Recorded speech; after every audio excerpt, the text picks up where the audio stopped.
Naitwa Agnes Kolumbani, ni afisa lishe kutoka Halmashauri ya Wilaya ya Makete. Naweza kusema kwamba kuna mila ambazo zinaweza kujenga uimarishaji wa afya, yani uimarishaji wa afya ya binadamu, lakini kuna mila ambazo zinaweza zikaathiri uimarishaji wa afya kama vile ukuaji wa mwili wa mtoto na watu wengine.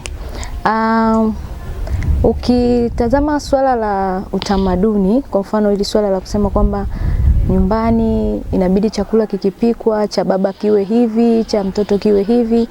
Tukiangalia yule mtoto anakuwa, anahitaji ukuaji, anahitaji mazingira safi na salama, anahitaji mazingira ambayo pia yatamkuza ubongo wake na akakuwa kimwili na kiakili.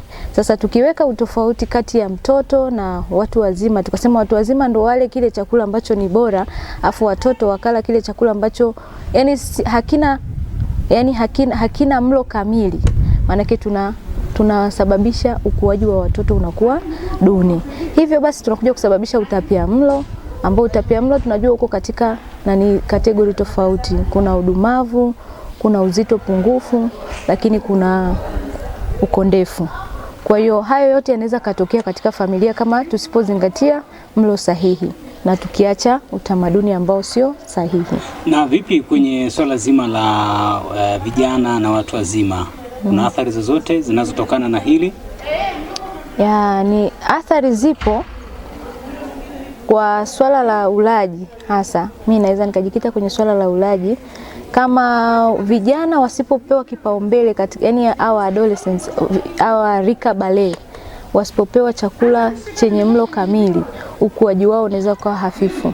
Lakini kwa watu wazima pia wasipozingatia chakula kinachostahili uhitaji wa mwili wao, pia inaweza kaleta madhara kama vile magonjwa yasiyoambukiza na ukawa pia na duni katika kufikiri. Tunapozungumzia mila na desturi zinaathiri vipi swala zima la lishe bora? Tuanze kwenye mila na desturi, lakini tuangalie kuna ukweli kwamba inaweza kawa na athiri masuala ya lishe bora.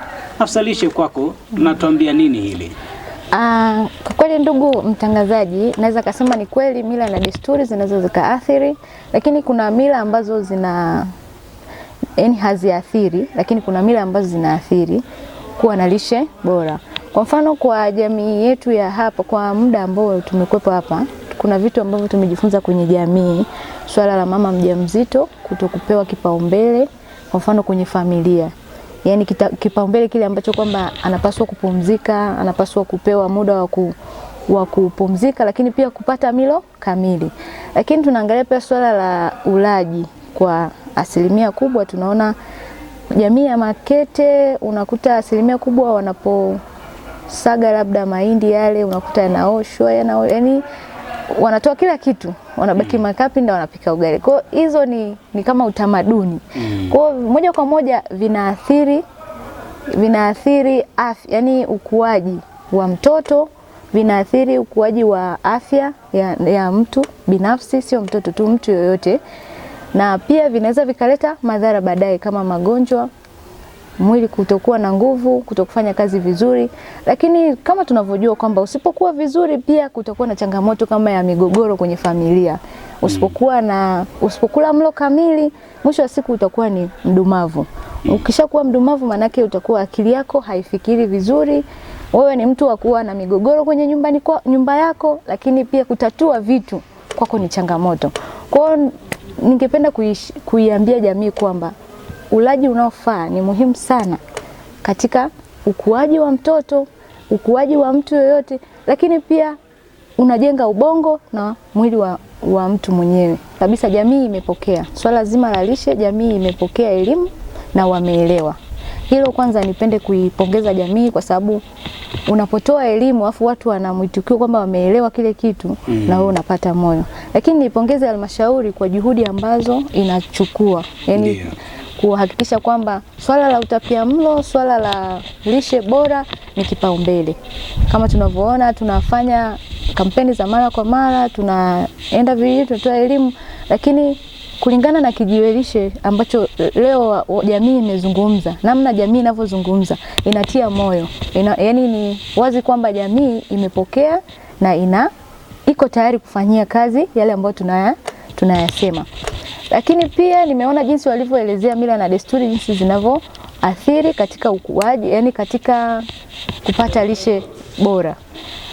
Kwa pamoja na kwamba wamesema athari za lishe bora zinazosababishwa na utamaduni, bado wao wenyewe wanapinga, wanasema kwamba ni kweli tulikuwa tunakosea, sasa tuko kwenye mstari unaoeleweka, kwamba sasa kumbe hata wazazi wenyewe wanaona si vema baba kula minofu, mtoto akala hichi. Wakaandaliwa, tumeona pale mwingine sana andaliwa mboga nyingine tofauti. Unaona kabisa mama anasema pale, jamani mimi kweli naona sio vizuri. Napata amani kama mume wangu anaona kweli tunapaswa kula yote chakula kinachoandaliwa. Unaona kwamba jamii sasa na wenyewe wanaanza kuona kwamba kumbe watoto na baba na mama wote ni kitu kimoja, wanapaswa kula mlo kamili. Kama mama amechinja kuku, basi huyo kuku aliwe na watoto wote na baba na mama, na si kwamba ni swala la baba kutengewa na watoto kutengenezewa chakula kingine. Nikisema kwa nini watu wanapata utapiamlo, kwa nini tunapata utapiamlo hasa huu wa udumavu, naweza nikazungumzia swala hilo la kwamba wazazi wako bize, watoto ndo wanaangaliana. Kwa muda mwingi mama akiondoka, labda amepika zake viazi asubuhi mpaka jioni, ndio hicho kiazi kitaliwa na mtoto, si ndio? Kwa maana hiyo mtoto hajapata lishe bora. Lakini yule mama angekuwa amezingatia yani uandaaji wa chakula cha mtoto kwa kuzingatia milo kamili, na akaenda shambani wakati huo akiwa na uhakika kwamba watoto wake wanakula chakula kilicho sahihi, kwa maana hiyo tusingekuwa na tatizo, changamoto yote ya utapiamlo. Vipi kwa vijana ambao wanaweza kujitegemea, kama anaweza kujiandalia chakula chake? Zungumzie pia na kundi hili.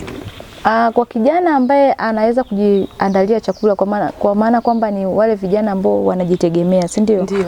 Anaweza kuandaa chakula kulingana na alivyojipangia yeye mwenyewe, ratiba yake na kipato chake. Kwa maana hiyo kipato chake kitategemea chakula atakachokula yeye. Kwa mfano naweza nikasema vyakula sokoni vipo, huwezi kukosa mlo kamili. Ukienda sokoni kwa kipato kidogo tu unaweza kupata chakula kinachotosheleza mwili wako. Kwa hiyo kwa vijana wa rika hilo, basi ni washauri, si lazima kula chakula kimoja tu. Mara nyingi tunasema fast food. Vijana wanapenda sana kula chakula ambacho yani ni cha haraka na aendelee na majukumu yake, ili mradi yeye tumbo limefanya kazi basi, limetulia basi, yeye hajitaki kumlalamisha. Kwa hiyo kijana azingatie kwamba nile chakula kilicho bora na nifanye kazi kwa bidii. Na pia tuwe na hii mentality ya kusema kwamba ninafanya kazi ili nifanyaje? Ili nile, si ndio? Kwa sababu ukila, mwisho wa siku unaweza ukabuni vitu vingi, ukawa na mtaji mkubwa, ukawa na biashara nyingi, na yani ukafanya kazi vizuri, akili yako ikafanya kazi vizuri kwa sababu unakula vizuri. Lakini ukijinyima chakula, wakati huo unafanya kazi nyingi, mwisho wa siku utakuwa na yani maisha mafupi ambayo hayana faida. Sasa umefanya nini wakati umejinyima? Umetafuta hela mwenyewe, alafu umejinyima chakula. Mwisho wa siku haufikii yale malengo ambayo unayataka. Zile hela utarudi tena kwenda kufanyaje? Kujitibu. Kuntaka kusalishe, tafuta kula. Wewe tafuta, fanya budget. Zipo elimu nyingi za uchumi. Mimi sio mwana uchumi, lakini yani sijasomea uchumi, lakini zipo elimu nyingi za uchumi kwamba ninapopata kiasi hichi cha pesa, hichi nile, hichi ni save, hichi kiingie kwenye kitu kingine, si ndio? Lakini sasa unakuta kijana amepata 10,000 labda, si ndio? Amekula chipsi tu, jioni tena akala chipsi. Ikawa ndo maisha yake, akawa anakula hivyo hivyo. Ana save sana na anajinyima chakula. Sasa hebu nikuulize wewe, miaka 30 wewe utakuwaje? Utakuwa na magonjwa yasiyoambukizwa. Mwisho wa siku sasa umesevu ili ufanye kitu fulani, hautaweza kukifanya, huna nguvu, umeshakuwa dhaifu. Kwa hiyo hakikisha unapanga bajeti zako vizuri, kula mlo kamili kwa kutumia bajeti yako, lakini save. Tunza. Akiba. Weka akiba yako. Timiza malengo yako bila kuwa na magonjwa. Ila kumbuka kula chakula chenye lishe bora, hasa vijana hapo maana vijana ndilo kundi ambalo linatakiwa liishi zaidi kwa sasa, na ndio ambao wanatakiwa kula vyakula vyenye lishe bora sana. Kikubwa katika mjadala huu ambacho mimi naondoka nacho ni kwamba kuna mila zingine tunapaswa kuendelea nazo, ndio ambazo zinasaidia upatikanaji wa lishe. Baba katafute, mama katafute, tuje tusaidie familia kupata lishe bora. Wakati huo zile mila ambazo zinasema baba ukitafuta na kula pazuri, basi tuachane nazo. Ndicho ambacho nimeondoka nacho leo kwenye Kijiwe Lishe. Mwenzetu, kwa nilichokipata hapa na ni matumaini yangu hata msikilizaji ameelewa wewe.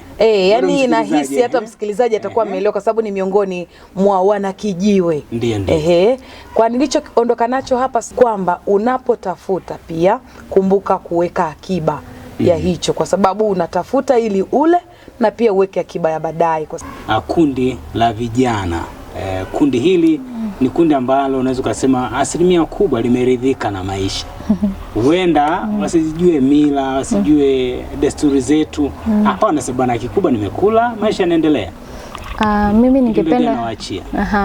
ningependa kushauri vijana, lakini na jamii kiujumla, kwamba hili ni kundi la kuangaliwa, lakini pia kushauriwa. Peke yao unajua hawajishauri. Ni kundi la kushauriwa na kundi la kutazamwa. Ni kundi ambalo kesho yao ndo leo yetu.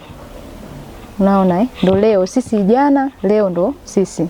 Kwa hiyo vijana wanatakiwa kula chakula kinachofaa kwa afya zao, kwa kuzingatia mlo kamili, kwa sababu vijana tunawategemea kutengeneza taifa lililoko mbele yetu.